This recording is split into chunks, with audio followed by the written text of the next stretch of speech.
We appreciate you taking this little quiet time that you get while your kids are sleeping to chat with the CSE and our audience about Odyssey Trust and yourself and what you guys are doing. Yeah, thanks for having me. Of course. So you're quite prompt as well. You came on there right on time, so thank you.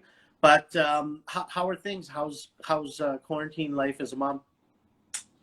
Quarantine life as a mom, good question. I actually don't know how anyone with children is being productive during this time. Do you have kids at home?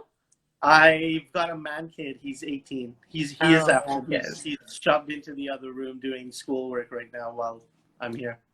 Yeah, I've been mentioning to people on the calls I've been on last week. I have a perfect storm of two babies at home, so a 2-year-old and then a 3-week-old. And then I have two stepsons, one that's 18 and one that's 21. Yeah. So our house is a mix of like our kitchen is open beer cans and vodka bottles outside, and then dirty diapers and lots of other stuff inside. So yeah, it's a crazy household at the moment. By the way, Barrington says hi, and he's still curious on what your grocery bills look like with all those kids in the house. Yeah, you should probably look at our Uber Eats bills more than our grocery bills. Well, it's nice. It's nice at least to have that luxury. Yeah, well, it's actually grocery shopping. I don't know what it's been like for you in Vancouver, but grocery shopping here in Calgary has been great. I've been going a couple times. My husband's gone a couple times, and there's like no one in the grocery stores. It's pretty easy breezy. It really hasn't been a significant change as far as I can tell. So you're obviously in Calgary right now, where you're connecting with myself in Vancouver. Yeah, finally in Calgary on a day where it's not snowing and in the negatives. It's 9 degrees right now. I won't brag about Vancouver weather. I won't brag about what we're having because it's gorgeous outside. And it's been like that for the last week. But back to your grocery question there, it's been bearable, other than having to wait in the lineup to pay and get inside the stores. But other than that, I haven't had any shortage of anything. So it's been okay. But fingers crossed, it seems like we're still only in the beginning. So. Oh, you guys have lineups. We don't even have that. We don't have our grocery stores don't have, well, at least the one by my house doesn't have the one-way aisles, and doesn't have any lineups. So maybe we're pushing it, but. well, I'm going to say you guys are lucky for now. So yeah. Stock up while you still have that option. But Jenna, so thank you again for joining us. We're here to talk to our audience about Odyssey Trust. Odyssey Trust role as a transfer agent when it comes to working within public companies in the public sector. Why don't I let you give us and our audience a breakdown on Odyssey Trust and some of the stuff you guys provide? Sure. What you roll with. Sure. So Odyssey is a transfer agent trust company. We started about 3 years ago. We saw a great opportunity in the market post Computer Shares consolidation of a number of the last independents, so Valiant and Olympia Trust. Since we've started, we've had just tremendous support from the business communities in the cities that we're in. So originally we started in Calgary and Vancouver. We had a really experienced team that had deep roots in both of those cities. And as I mentioned, we got a lot of support from, particularly at the start, it was energy and mining companies. Yeah. And then we really hit our stride in 2018, 2019 when the cannabis market took off. We were uniquely positioned because some of the other transfer agents were struggling with the compliance around U.S. cannabis companies, in particular, listing in Canada. Okay. So we went through significant growth in 2018, 2019. Our team is now almost 40 people from when we started. We were able to expand into Toronto, and then now we're also a DTC fast participant in the US. So we really are a North American transfer agent now. And we have grown to, I think we're over 250 clients. And we've done, in 2018, 2019, we did over $3 billion in corporate trust transactions. So that's a nice footprint you guys have built over the last little while. Yeah, and I think I was actually looking at before our call, of those 250 or so clients, about 100 of them are listed on the CSE. So we do a lot of work with you guys. That sounds like music to myself and the CSE staff years. So thank you for all the great work you guys put in. But why don't there might be a few people on here who don't know what a transfer agent does, or perhaps what their role is when it comes to working hand in hand with public companies. Mm-hmm. Are you able to give us a breakdown on that, on what the day-to-day of a transfer agent is and what you guys do for public companies?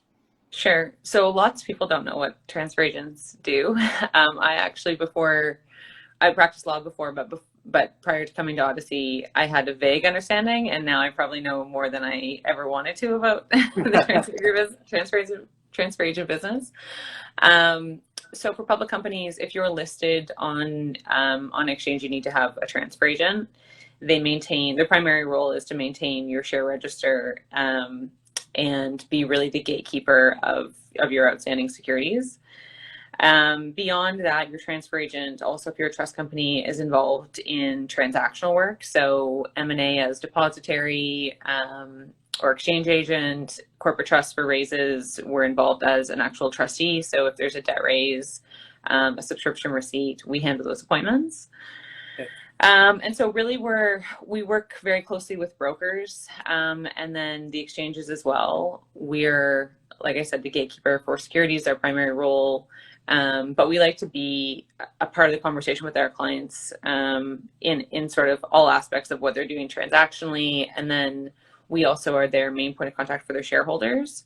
So we think it's really important that we have excellent service to not only our clients, but to their holders who contact us and want to know information about our clients. We are their point of contact, so we want to represent our clients really well. Got it. I know you mentioned with your background, so you were a lawyer before you were working with Odyssey. Is that correct? Yep. Yeah. What made you make that transition? I hated law. I wish I could have a more correct answer than that, but that's my honest answer. Before I started practicing law, I did my MBA. So when I did my MBA, I owned a business, and I just got that entrepreneurial bug, you might say. And so I found it quite challenging to go into private practice and be working sort of on the other side for clients. I learned a lot when I was in private practice. It's a great place to start. But there's actually a really close connection between what I was doing when I was in private practice for my clients and then what I do now, or what Odyssey does now for our clients, because it's still heavily involved in securities, corporate governance, things like that. So the relationship is quite close between what a securities lawyer does and then what a transfer agent does and needs to know. Great. Now, what would you say differentiates Odyssey from some of because there's obviously quite a few transfer agents out there providing similar services to what you guys do, but what differentiates Odyssey, and why would someone pick Odyssey over some of the other options they might have? Yeah, so the market for transfer agents in Canada is actually quite small compared to the US. So in the US, there's, I think, over 4,000 transfer agents. Okay. So, I mean, every city would have a mom and pop that kind of runs it from their house, or, in commercial buildings. It's a much more popular business in the US than it is in Canada. And part of the reason why it's not more popular in Canada is because most transfer agents are or do need to become trust companies, which is an elevated standard for what they need to do from a compliance and regulatory standpoint. So there aren't that many trust companies in Canada that do act as transfer agents. The way that we're different, and really the reason why we got into the business to begin with, is because we just see a really strong opportunity to be a Canadian transfer agent trust company, servicing the local market and understanding the local cities that we serve. So in Vancouver, the clients and the way that we work with them are a little bit different than we do in Calgary, and the same thing in Toronto. We're very, very focused on flexibility for our clients, being nimble, innovating, delivering on great service, and being cost effective for our clients as well. So we just think that as being a Canadian that knows our local markets very well, we're able to pivot and deliver on that great service. Whereas some of our competitors are based in Australia or New York, and they don't have they don't have the ability to pivot as quickly for their clients as we do. Interesting. Jenna, you're actually providing us with a lot of great insight into the role of a transfer agent. One thing I did forget to mention to our audience is that there is a little question box on the bottom. If you do have any questions for Jenna and are curious to find out while we have her here, please feel free to type in your questions there at the end of this. I'll make sure to go through and have those answered to the best of our abilities. But again, while we do have Jenna here, I do encourage you guys to ask any questions you might have. We started the conversation off, Jenna, talking about quarantine during this time of COVID-19. You know, just as we've had to all transition our roles into working from home, a lot of these public companies have had to as well. Now, some of the services you guys provide are virtual AGMs, virtual meetings, and things like that. Can you talk to us a little bit about that and what sort of shift you've seen during this time and interest that you're getting for those? Sure. I hope no one asked me a question about how much sleep I've had in the last 3 weeks. Yeah, so virtual meetings, I mean, has really just taken the world by storm since COVID started about 6 weeks ago. So for us, what it meant is normally April, May, June are our busiest times of the year, but virtual meetings and the request to just know more about virtual meetings has increased what the service that we've been providing for our clients. So originally, at least from our perspective, when we started, we used a third-party service provider, which is called Lumi, and they're, I think, the best sort of in North America. And they, up until now, I think have been struggling to make traction with virtual meetings, and there haven't been many that have taken place at all. But now with the restriction on social gatherings, there's been a significant spike in the number of companies that are interested in finding out more. So Odyssey offers the virtual meeting solution fully with Lumi. Okay. And then we also have the ability, because what had happened with May and June, there actually weren't enough Lumi dates to satisfy them all, because Lumi wanted to have one of the representatives originally in all the meetings. So Odyssey, and I'll do a quick shout out to one of our managing directors in Toronto, Frank Kaye, has a lot of experience working with them, and he's been able to bring some of that expertise within Odyssey. So we're able to offer an Odyssey managed solution using the Lumi platform for our clients, which is great for us and great for our clients because it allows us not to be restricted by available dates.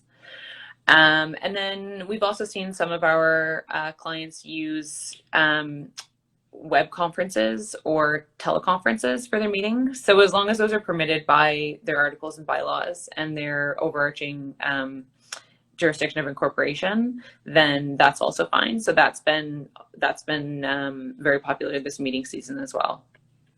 So when doing these virtual AGMs, as a transfer agent, do you have to be physically present there as well, or are you able to kind of remotely, or your team would be able to remotely kind of function and provide those services? I'm just curious about that. Yeah, that's the nice part is with the virtual meetings, you don't actually have to have someone on hand. With some of the ones that we're scheduling for later in May and June, it is nice to have someone there in case something goes wrong with, say, audio or visual. It's still a very new technology. So in most of our meetings, I think that are fully Lumi integrated, we will have someone who is on hand. But with my understanding, I think you can actually do them all remotely, and that's one of the nice things if people are being very stringent about the social distancing requirements. Interesting. Now, I do have a quick question, and before we get off topic here, I want to make sure that gets in there. This one comes from Anna Sarin. Anna's our Director of Listings Development here in Vancouver, so she works very closely with me. And Jenna, she wants to know what your thoughts are on companies transitioning to DRS statements as a full practice.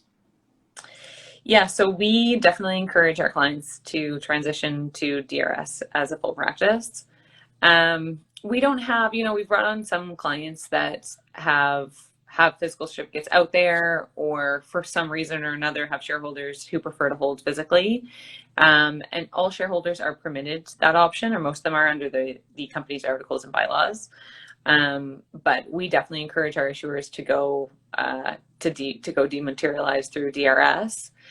That was a move that's really been popular, and it has increased in popularity over the last few years. When I think it Hurricane Sandy that hit New York. I think it was 2011. Anyways, I think it was Hurricane Sandy, hit DTC's storage facility, and all those physical certificates were wiped out. And so people essentially said, we can't have this happen again. Why is everyone holding these physical certificates? Some people store them under the mattresses in their beds in their house, which, as you know, isn't the safest place for them. So yeah, we definitely encourage DRS. I would say the majority of our issuers prefer that. And one of the nice things that Odyssey has been able to offer over the last year is we can also affix legends to our DRS statements. So when we had a number of US companies listing in Canada, they had restrictions on them, and we were able to affix those to the DRS statements. And now it's actually very simple to deposit a DRS statement with your broker or request a DRS statement per month. It just makes life a lot easier. Got it. And I appreciate you going back and explaining what a DRS is, just in case there might be someone on here that doesn't know. I was going to backtrack and ask you to describe it, but you filled that in yourself. So thank you. And I hope that answers your question. And again, if there's anybody else with questions, feel free to type it into either the comments or the question box, and I'd be more than happy to ask them. Now, what sort of trends are you guys seeing when it comes to, there's obviously a lot of market consolidations that are happening during this time. Are there any trends that you guys are noticing ahead that you're able to comment and talk about? I think one of the trends that we've seen, because we do have significant exposure to the cannabis space, has been a decrease in M&A activity. I think actually for us right now, we're looking at two things. Number one, we're very thankful that as a transfer agent, we are industry agnostic. So we're suffering blows here in Calgary with our oil and gas companies based on the way the market's gone the last couple of weeks, but we're offset by some of our other cities that are doing very well. So Vancouver has been quite strong. Toronto, we have a number of fintech, blockchain companies. They've been strong. So it's really nice for us to kind of sit back in this chaotic period and go, thank goodness we have exposure to all these different industries. On the cannabis side, we've seen a slowdown really that started happening in the summer. I think companies are settling in a bit more and getting ready for Cannabis 2.0. I think COVID's probably had some positive reactions for some companies and negative for others. I know here in Calgary, cannabis stores have been very busy over COVID. Lots of people getting high and staying at home. And the last thing I had read was I think sales in Ontario were up 600% in the last month. So I'm hoping that's helping out some Canadian companies. And then in the US, I think we're also seeing companies settle into the market. And I think they're just trying to gather speed in order to be well positioned for September and October. So we think we're going to see quite a bit of activity and ramp up either just before the election in the US or just after, because I feel quite strongly that one of whoever comes out the victor in the US election is going to want to own the legalization of US cannabis. And so that's going to be great for our companies. And Odyssey is very lucky to have a number of the largest multi-state operators as our clients. And we think that they're going to be really well positioned to take advantage of that. Interesting and great insight. I do have another question for you, Jenna. Do you think digital AGMs might be a good opportunity to engage shareholders more than that's happened in the past?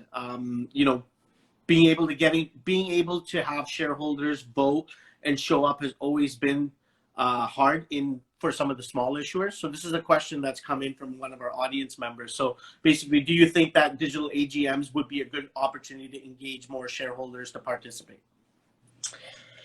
Yeah, I mean, I think it really depends on what's trying to be passed at the meeting.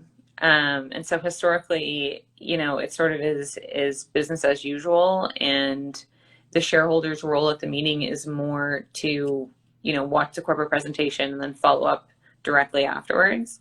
But I do think that people are more comfortable communicating via text or via an email question at a meeting. So you may see increased engagement.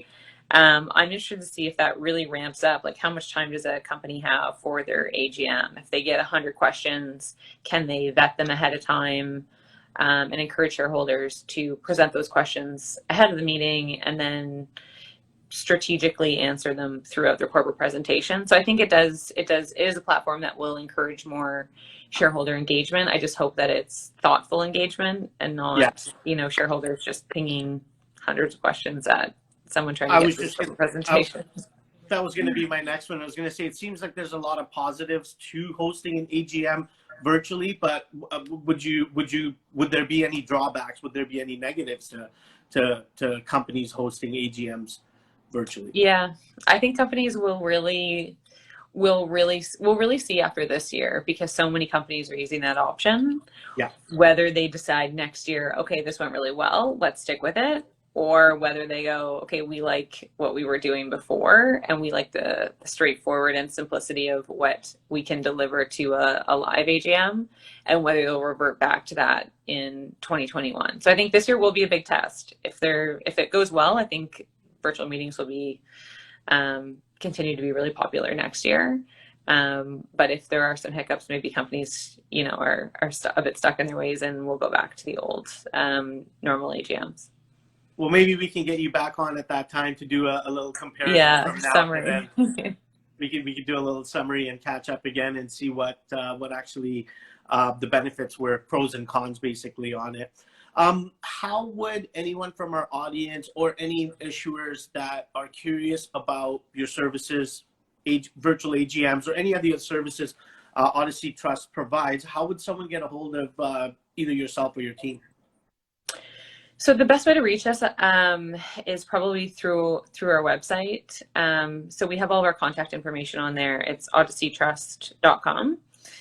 We also have a separate direct contact page for shareholders, brokers, clients, and anyone just interested in knowing more about us, which is odysseycontact.com. You can also email clients at odysseytrust.com, and we do guarantee response for all the people that inquire with our website within 24 hours. So you can reach us that way. And then we also have individual email addresses for most of the people on our team on our website as well. On the website. Okay, I definitely encourage anyone that might have questions to reach out to any of the team members at Odyssey Trust and have your questions answered. Also, I'd like to encourage anybody watching, if you do like the content we're providing, take a look at our YouTube channel. It's CSE TV. We're also on all social media channels, so feel free to follow and like some of the content we have on there. Jenna, we appreciate your valuable time, and I'm hoping the kids are still sleeping and you're able to have some quiet time. But I think we've covered all of the bases. Was there anything else you wanted to touch on for the audience? No, I think that's great. The kids are still sleeping. It's 1:40 here, so maybe a little bit early for wine yet, but soon. We won't judge it Friday. No judgment. Yeah, no, that was great. If anyone has any questions, feel free to, like I said, inquire with us, and we're happy to follow up. And if people have questions on virtual meetings or TA trust services overall, we're happy to answer any questions you have. Great. Well, thank you very much, Jenna, and to our audience as well. All of you, stay happy, stay healthy, stay safe during these times. Jenna, enjoy the rest of your day and weekend, and we look forward to having you again. Great. Thanks so much.